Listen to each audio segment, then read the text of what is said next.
നമ്മുടെ ഇംഗ്ലീഷ് ഭാഷാ പഠനത്തെപ്പറ്റി അല്ലെങ്കിൽ ഇംഗ്ലീഷിൽ വർത്തമാനം പറയുന്നതിനെ പറ്റിയൊക്കെ ഒരുപാട് ചർച്ചകൾ കേരളത്തിൽ നടക്കാറുണ്ട്. പലപ്പോഴും രണ്ട് വശം അറിയാതെയാണ് ചർച്ചകളിൽ നമ്മൾ ഇടപെടുന്നത്. ഇംഗ്ലീഷിനെ ഇഷ്ടപ്പെടുന്നവർ എല്ലാവരും ഇംഗ്ലീഷ് പഠിക്കണമെന്ന് പറയും. ഇംഗ്ലീഷിന് ഭയമുള്ളവർ ഇത്രയൊക്കെ മതി, ഇംഗ്ലീഷ് ഭരിച്ചിരുന്നവരുടെ ഭാഷയാണെന്നൊക്കെ പറഞ്ഞിട്ട് അത് എതിർക്കുന്നത് കാണാറുണ്ട്. ഇതിനകത്ത് രണ്ടിനകത്തും ശരിയുമുണ്ട്, രണ്ടിനകത്തും തെറ്റുമുണ്ട്. പക്ഷേ ലോകത്ത് പല രാജ്യങ്ങളിൽ ജീവിക്കാൻ അവസരം കിട്ടിയ ഒരാളെന്ന നിലയ്ക്ക് എൻ്റെ അനുഭവം കൊണ്ട് ഞാൻ പറയുകയാണ്, ഇംഗ്ലീഷ് പറയാനറിയണം. ഇംഗ്ലീഷ് നമ്മൾ സാഹിത്യം എഴുതണമെന്നല്ല. നമ്മുടെ നാട്ടിൽ പറ്റുമെന്ന് പറയുന്ന വിദ്യാഭ്യാസം കഴിയുമ്പോൾ, സ്കൂൾ കോളേജ് വിദ്യാഭ്യാസം കഴിയുമ്പോൾ നമ്മൾ മാക്ബത്തും ഷേക്സ്പിയറും ഒക്കെ പറയും. പക്ഷെ ഒരു വരി ഇംഗ്ലീഷിൽ സംസാരിക്കാൻ നമ്മൾ ബുദ്ധിമുട്ടും. അത് ഇന്ത്യയുടെ ഒരു പ്രത്യേകതയാണ്. പല രാജ്യങ്ങൾക്ക് ഈ പ്രശ്നം കാണും. ഞാൻ ഈ ആഫ്രിക്കൻ രാജ്യങ്ങളിൽ, പ്രത്യേകിച്ച് നമ്മൾ പാവപ്പെട്ട രാജ്യങ്ങളെന്ന് വിശ്വസിക്കുന്ന രാജ്യങ്ങളിൽ ഒരുപാട് യാത്ര ചെയ്യുന്ന ആളാണ്. അപ്പോൾ നമ്മൾ എവിടെ ഇറങ്ങിക്കഴിഞ്ഞാലും, ഇപ്പോൾ ടാൻസാനിയ ആകട്ടെ, കെനിയ ആകട്ടെ, ഉഗാണ്ട ആകട്ടെ, ഈ രാജ്യങ്ങളിലൊക്കെ പോലും പാവം രാജ്യങ്ങളൊക്കെയാണ്. പക്ഷെ അവിടെ ചെന്ന് കഴിഞ്ഞാൽ ഇംഗ്ലീഷ് ഭാഷ നമുക്ക് എല്ലാവരോടും സംസാരിക്കാം. ഓട്ടോറിക്ഷ ഓടിക്കുന്നവരോട്, കടക്കാരോട്, എയർപോർട്ടിലേക്ക്. ഇവരാരുടെയും മാതൃഭാഷ ഇംഗ്ലീഷല്ല. അവർ നമ്മളെപ്പോലെ പലരും ഇംഗ്ലീഷ് കോളനികളായിരുന്നവരാണ്. പക്ഷേ അവിടെ സംഭവിച്ചതെന്ന് പറഞ്ഞു കഴിഞ്ഞാൽ, സ്കൂൾ വിദ്യാഭ്യാസം മിക്കവാറും ഇംഗ്ലീഷിലാണ് ഈ പല പാവപ്പെട്ട രാജ്യങ്ങളിൽ. പക്ഷെ അവരുടെ ഭാഷ അവർ നന്നായി സംസാരിക്കുന്നുണ്ട്. നമുക്കിവിടെ പറ്റിപ്പോകുമെന്ന് പറഞ്ഞു കഴിഞ്ഞാൽ, നമ്മൾ കുട്ടികൾ രണ്ടായിട്ടാണ് തിരിക്കുന്നത്, ഇംഗ്ലീഷ് പഠിക്കുന്നവരായിട്ടും മലയാളം പഠിക്കുന്നവരായിട്ടും. ഇപ്പോൾ മലയാളം പഠിക്കുന്നത് മോശമൊന്നുമില്ല, മലയാളം പഠിക്കണം. അവനവൻ്റെ ഭാഷ പഠിക്കുമ്പോൾ വിഷയങ്ങൾ പഠിക്കാൻ എളുപ്പമാണ്. ചുറ്റുമുള്ളവർക്ക് അറിയുന്ന ഭാഷ ആയതുകൊണ്ട് അവർക്ക് നമുക്ക് കാര്യങ്ങൾ പറഞ്ഞു തരാൻ എളുപ്പമാണ്. അല്ലെങ്കിൽ ഒന്നാം തരം സ്കൂളിലൊക്കെ പഠിക്കണം, അത് പലപ്പോഴും ഗ്രാമങ്ങളിൽ പറ്റില്ല. പക്ഷേ എല്ലാ സ്കൂളുകളിലും ഇംഗ്ലീഷ് പഠിക്കാനുള്ള, ഇംഗ്ലീഷ് പറയാൻ ശീലിപ്പിക്കേണ്ട ഒരു ആവശ്യമുണ്ട്. അത് നമ്മൾ ഇനി വൈകിക്കഴിഞ്ഞാൽ നമ്മൾ ഒരുപാട് രാജ്യങ്ങൾക്ക് പുറകിലാകും. ഞാനൊരു 10-15 വർഷം മുമ്പ് ഡൽഹിയിലൊക്കെ താമസിക്കുമ്പോൾ പലപ്പോഴും ഡൽഹി ബോംബെ വിമാന യാത്രയിലൊക്കെ ചൈനക്കാരെയും ജപ്പാൻകാരെയും കാണാറുണ്ട്. അവരൊക്കെ ഇംഗ്ലീഷ് പഠിക്കാനായിട്ട് ഇന്ത്യയിൽ വന്നവരാണ്. ചിലപ്പോൾ അമേരിക്കയിലോ ഇംഗ്ലണ്ടിലോ ഒക്കെ പോയി ഇത് പഠിക്കണമെങ്കിൽ ഭയങ്കര ചിലവ് കൂടുതലാണ്. അതുകൊണ്ട് അവർ ഇന്ത്യ വന്ന് പഠിക്കുകയാണ്. അപ്പോൾ എല്ലാ രാജ്യങ്ങളിലും ഇംഗ്ലീഷ് പഠിക്കാനുള്ള ശ്രമമുണ്ട്. അപ്പോൾ അത് പഠിക്കുന്നതുകൊണ്ടാണ് അവർക്ക് ലോകഭാഷ ആയതുകൊണ്ട് നമ്മൾ അംഗീകരിച്ചേ പറ്റുള്ളൂ. ഇപ്പോൾ നമുക്ക് മലയാളം അറിയാവുന്നതുകൊണ്ട് ലോകം മുഴുവൻ മലയാളം ഉപയോഗിക്കണമെന്ന് നമുക്ക് പറയാൻ പറ്റില്ല. ഇന്ത്യയിൽ തന്നെ ഒരു 2% പേര് മാത്രം ഉപയോഗിക്കുന്ന ഒരു ഭാഷയാണ്. നമ്മുടെ ഭാഷയോട് നമുക്ക് സ്നേഹം, പക്ഷേ അത് ഇംഗ്ലീഷ് വിരോധമായി മാറരുത്. ഇപ്പോൾ ഇന്ത്യയിൽ തന്നെ ഞാൻ ലോകാരോഗ്യ സംഘടനയിൽ ജോലി ചെയ്തിട്ടുള്ള ആളാണ്. ഇപ്പോൾ ഡൽഹിയിൽ ചെന്ന് കഴിഞ്ഞാൽ എല്ലാ സംസ്ഥാനങ്ങളിൽ നിന്നും ഉദ്യോഗസ്ഥർ വിളിച്ചൊരു യോഗം നടത്തിക്കഴിഞ്ഞാൽ ഈ 18 ഭാഷയും പറയാൻ പറ്റില്ല. അപ്പോൾ പൊതുഭാഷ ഇംഗ്ലീഷാണ്.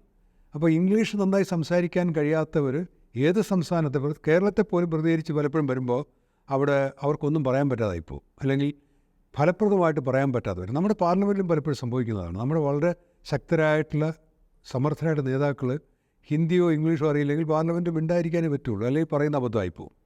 അപ്പോൾ അത് നമ്മൾ അറിയേണ്ടത്, ഇംഗ്ലീഷ് എന്നൊരു ലോകഭാഷയാണ്. നമുക്ക് ബ്രിട്ടീഷുകാരുടെ പഴയ ദേഷ്യമൊക്കെ അവിടെ നിൽക്കുമ്പോഴും ഇംഗ്ലീഷ് ലോകഭാഷ എന്നൊരു യാഥാർത്ഥ്യമുണ്ട്. അപ്പോൾ ഇംഗ്ലീഷ് അറിഞ്ഞില്ലെങ്കിലും അപകടമൊന്നും പറ്റിപ്പോവില്ല. അത് പ്രത്യേകിച്ച് ഇംഗ്ലീഷ് അറിയാതെ തന്നെ അവനവൻ്റെ നാട്ടിൽ ജീവിക്കാനുള്ള സാഹചര്യങ്ങളുണ്ടെങ്കിൽ, ഇപ്പോൾ ചൈനക്കാർക്ക് അവരുടെ നാട്ടിൽ സൗകര്യങ്ങളുണ്ട്, അവർക്ക്, അല്ലെങ്കിൽ ജപ്പാൻകാരന്. പക്ഷേ നമ്മളെപ്പോലുള്ള വികസ്വര രാജ്യങ്ങൾ, അല്ലെങ്കിൽ വികസിച്ച് വരുന്ന രാജ്യങ്ങളിൽ അവർക്ക് എവിടെയെങ്കിലും പോയി പണിയെടുത്ത് ജീവിക്കണമെങ്കിൽ മറ്റ് ഭാഷകൾ അറിഞ്ഞിരിക്കണം. പ്രധാനമായിട്ട് ഇംഗ്ലീഷ് ഭാഷ. ഇംഗ്ലീഷ് മാത്രമല്ല, ഇപ്പോൾ അമേരിക്കയിലേക്ക് കുടിയേറുന്നവർ അവിടേക്ക് പോകാൻ ആഗ്രഹിക്കുന്നത് സ്പാനിഷ് പഠിച്ചു തുടങ്ങുന്നതല്ലാണ്. ഒരു UN ഭാഷ അല്ലെങ്കിൽ മറ്റ് പല രാജ്യങ്ങളിൽ ജോലി കിട്ടാനായിട്ട് ഫ്രഞ്ച് അറിഞ്ഞിരിക്കുന്നതല്ലാണ്. അപ്പോൾ ഈ മറ്റ് ഭാഷകൾ പഠിക്കുന്നത് മോശമല്ല, പക്ഷേ ഏറ്റവും കുറഞ്ഞത് ഇംഗ്ലീഷ് അറിഞ്ഞില്ലെങ്കിൽ ബുദ്ധിമുട്ടിപ്പോവും. അപ്പോൾ ഇവിടെ പലപ്പോഴും നമ്മുടെ മാതൃഭാഷയായിട്ടുള്ള സ്നേഹത്തിനെ പ്രകടിപ്പിക്കുന്ന ഇംഗ്ലീഷിലോട്ടുള്ള വിരോധമായിട്ടാണ്. അത് നമ്മുടെ മാത്രം പ്രശ്നമാണ്. അതിൻ്റെ ബുദ്ധിമുട്ടുകളുണ്ട്. നമുക്ക് വളരെ നല്ല കഴിവുള്ളവർ പോലും ഇംഗ്ലീഷ് പറയേണ്ട ഒരു സാഹചര്യം തപ്പിപ്പോവും.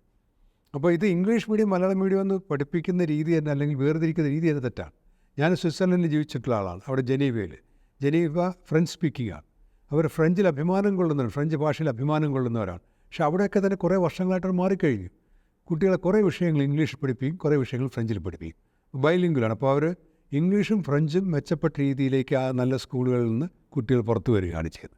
ഇവിടെ നമുക്ക് അങ്ങനത്തെ പരീക്ഷകളൊക്കെ നടത്താവുന്ന ചില വിഷയങ്ങൾ ഇംഗ്ലീഷിൽ പഠിച്ചോട്ടെ. നമ്മൾ പ്രത്യേകിച്ച് സയൻസ് നമ്മൾ സ്കൂളിലൊക്കെ മലയാളത്തിലൊക്കെ പഠിച്ചിട്ട് കോളേജ് ചെല്ലുമ്പോഴത്തേക്ക് വീണ്ടും അത് ഇംഗ്ലീഷിലാണ് പഠിക്കുന്നത്. അല്ലെങ്കിൽ ആഗോളതലത്തിൽ നമുക്ക് ഇംഗ്ലീഷ് വാക്കുകളാണ് ഉപയോഗിക്കുന്നത്. നമ്മൾ ഇംഗ്ലീഷ് ഭാഷ ഉപയോഗിക്കാതെ ചില വാക്കുകൾക്ക് അല്ലെങ്കിൽ ചില ഉദാഹരണത്തിന് ബയോളജിയിലൊക്കെ ചില ചെടികളുടെ പേരുകൾ അല്ലെങ്കിൽ ചില ജീവികളുടെ പേരുകൾ അല്ലെങ്കിൽ ശരീരത്തിലെ അവയവങ്ങളുടെ പേരുകൾ നമ്മൾ മലയാള ഭാഷ ഉണ്ടാക്കിയതിന് വഷളാക്കുകയാണ് ചെയ്യുന്നത്. സ്പ്ലീൻ എന്ന് പറയുന്ന അവയവം, അത് സ്പ്ലീൻ എന്ന് പഠിച്ചാൽ എന്ത് കുഴപ്പം? നമ്മൾ കാറിനെ കാറെന്നല്ലേ പറയുന്നത്.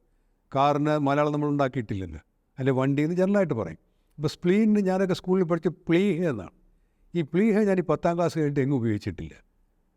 അപ്പോൾ ഈ അനാവശ്യമായിട്ട് ചില വാക്കുകൾ ഉണ്ടാക്കുകയും അത് ആശയക്കുഴപ്പമുണ്ടാക്കുകയും ഈ 10ാം ക്ലാസ് വരെ മലയാളം മീഡിയം പഠിച്ചവന് പിന്നെ അവൻ്റെ പണി മുഴുവൻ ഇത് തിരിച്ച് പഠിക്കുക എന്നതാണ്. കാരണം മേലോട്ടുള്ള പഠനങ്ങളെല്ലാം ഇംഗ്ലീഷ് പദങ്ങളാണ് ഉപയോഗിക്കുന്നത്. അപ്പോൾ നമ്മൾ ആഗോളതലത്തിൽ ഇംഗ്ലീഷ് വ്യാപകമായതുകൊണ്ടും മറ്റ് നാട്ടുകാരെല്ലാവരും പഠിച്ച് ആ ഭാഷ പഠിച്ച് ആഗോളതലത്തിലുള്ള മത്സരങ്ങൾക്ക് ജോലികൾക്കും ഇത് ആവശ്യമായതുകൊണ്ട് ഇംഗ്ലീഷ് പഠനത്തെ പ്രോത്സാഹിപ്പിക്കണം. ഞാൻ നേരത്തെ പറഞ്ഞു, ആഫ്രിക്കയിൽ ചെന്നിട്ട് നമ്മൾ ടാൻസാനിയയിലോ അല്ലെങ്കിൽ ഉഗാണ്ടയിലോ കെനിയയിലോ ഒക്കെ ചെന്നിട്ട് നമ്മൾ സാധാരണ ഇംഗ്ലീഷ് പ്രതീക്ഷിക്കാത്തൊരു സ്ഥലത്ത് നിന്ന് ആൾക്കാർ ഇംഗ്ലീഷ് നന്നായി പറയും, അത്യാവശ്യം കാര്യം കമ്മ്യൂണിക്കേറ്റ്. അവരോട് ഷേക്സ്പിയറിനെ പറ്റി ചോദിച്ചാൽ അവർക്കറിയും എന്ന് ഞാൻ വിശ്വസിക്കുന്നു. പക്ഷേ അവർക്ക് സംഭാഷണത്തിൽ എളുപ്പമാണ്. നമുക്കിവിടെ സാഹിത്യവും നമ്മൾ വലിയ കവിതകൾ നോവലുകളൊക്കെ പറ്റി പറയും, പക്ഷേ സംസാരിച്ചു നമ്മൾ വെള്ളത്തിലായി പോകും. അത് പ്രത്യേകിച്ച് സൗത്ത് ഇന്ത്യൻസിന് ആ പ്രശ്നമുണ്ട്. ഞാൻ ഡൽഹിയിലൊക്കെ ആയിരുന്നു ലോകാരോഗ്യ സംഘടന യോഗങ്ങളിലേക്ക് ഇരിക്കുമ്പോൾ പല സംസ്ഥാനങ്ങൾ വരുന്നിടത്ത് തെക്കേ ഇന്ത്യക്കാരെത്തിരി അറച്ചാണ് ഇംഗ്ലീഷ് പറയുന്നത് പോലും. അതേസമയം ഉത്തരേന്ത്യക്കാർ വളരെ അവർക്കറിയാവുന്ന രീതിയിൽ അവർ ഉറച്ചങ്ങ് പറയും.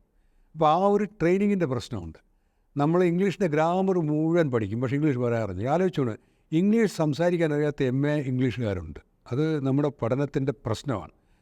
നമ്മൾ മലയാളികളിലെ നമുക്ക് ഭാഷയുണ്ടല്ലോ, ഇംഗ്ലീഷ് അത്രയും പോരെ എന്ന് പറയുന്നത് ശരിയല്ല. MA കഴിഞ്ഞവൻ ഇംഗ്ലീഷ് ഇംഗ്ലീഷ് MA കഴിഞ്ഞവൻ ഇംഗ്ലീഷ് നന്നായി പറയാൻ കഴിയണം, അല്ല അവനെങ്ങനെയാണ് മാസ്റ്റർ ആകുന്നത്? നമുക്ക് PhD ഇംഗ്ലീഷ് എടുത്തിട്ട് തപ്പിപ്പോണവരുണ്ട്. ഇംഗ്ലീഷ് PhD എടുത്ത് കഴിഞ്ഞ് ഇംഗ്ലീഷിന് ഡോക്ടറേറ്റ് എടുത്ത ആളാണ്, ഇംഗ്ലീഷ് പറയാൻ അറിയണം. മെഡിക്കൽ സയൻസിൽ അത് പറ്റുമോ? മലയാളി ആയതുകൊണ്ട് ശരീരത്തിൻ്റെ അവയവങ്ങൾ പകുതി പഠിച്ചാൽ മതി എന്ന് പറയാൻ പറ്റുമോ? അല്ലെ ഇന്ത്യക്കാരൻ നമുക്ക് ഇത്രയും മതി സാറെന്ന് പറയാൻ പറ്റില്ല. അപ്പം നമ്മൾ മെഡിക്കൽ പഠനം, നമ്മൾ ഒരുപാട് സയൻസിൻ്റെ ഇത്തരം കണ്ടുപിടുത്തങ്ങൾ വെളി രാജ്യങ്ങളിൽ നിന്നാണ് വന്നിരിക്കുന്നത്. അല്ലെങ്കിൽ ഇംഗ്ലീഷ് പുസ്തകങ്ങളാണ് ഇപ്പോഴും മെഡിക്കൽ പഠനത്തിലുള്ളത്, നമുക്ക് ഇത്രയും മതി എന്ന് പറയാൻ പറ്റില്ല. അതുപോലെ അപ്പോൾ ആ ഒരു വിഷയത്തിൽ അനാവശ്യമായ തർക്കമാണ്. ഇപ്പം നമ്മൾ വേറൊരു ഭാഷ, ലോകത്ത് അപൂർവമായൊരു ഭാഷ പഠിക്കാനല്ല പറയുന്നത്. ഇന്ത്യയിൽ പോലും ഡൽഹി ചെന്ന് കഴിഞ്ഞാൽ ഹിന്ദി അറിയില്ലെങ്കിൽ ഇംഗ്ലീഷ് പറഞ്ഞാലേ പിടിച്ചിരിക്കാൻ പറ്റുള്ളൂ, അല്ലെങ്കിൽ ഒരു യോഗത്തിൽ പങ്കെടുക്കണമെങ്കിൽ.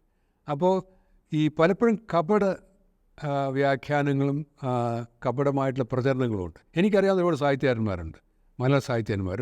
വളരെ മക്കൾ എൻ്റെ മുമ്പ് പഠിച്ചിട്ടുണ്ട്. അവരെല്ലാം നല്ല ഒന്നാന്തരം ഇംഗ്ലീഷ് സ്കൂളിൽ പഠിച്ചവരാണ്. അവർ പ്രസംഗങ്ങൾ കേട്ടിട്ട് പലരും കൊണ്ട് മക്കളെ കൊണ്ട് മലയാളം എടുത്ത് ചേർക്കും. അവർ പിന്നിലായി പോവുകയാണ്. അപ്പോൾ അതിനകത്തൊരു ആത്മാർത്ഥത ഇല്ലായ്മയുണ്ട്. ആരെയും കുറ്റപ്പെടുത്തുന്നതല്ല, എൻ്റെ അനുഭവം വെച്ചിട്ട്. ഞാനൊരു സാധാരണ സ്കൂളിൽ പഠിച്ച ആളാണ്.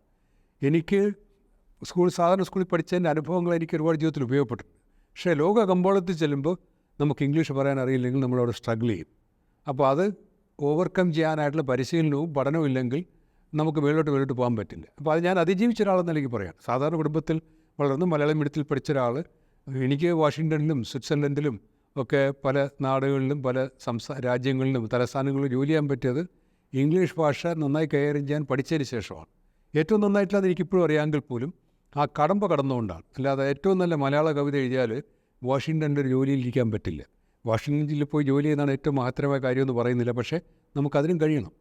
നമുക്കിവിടെ നിന്ന് കഴിവുള്ളവർ മറ്റ് രാജ്യങ്ങളിൽ പോയി അവരുടെ വലിയ ജോലികൾ സ്വീകരിച്ച് അതിൻ്റെ ഇൻവെസ്റ്റ്മെൻറ്റ് നമ്മുടെ നാട്ടിലേക്ക് തന്നെയാണ് വരുന്നത്. അല്ലെങ്കിൽ ആഗോള നേതാക്കൾ ഉണ്ടാക്കണമെങ്കിൽ അത് നമ്മൾ അവരങ്ങനെ തന്നെ ട്രെയിൻ ചെയ്തേ പറ്റുള്ളൂ. അപ്പോൾ ഈ അനാവശ്യമായ ഇംഗ്ലീഷ് വിരോധവും അല്ലെങ്കിൽ മലയാളത്തിനുള്ള സ്നേഹം ഇംഗ്ലീഷിനെ തെറി പറഞ്ഞ് തീർക്കുന്നത് മാറ്റുക തന്നെ വേണം.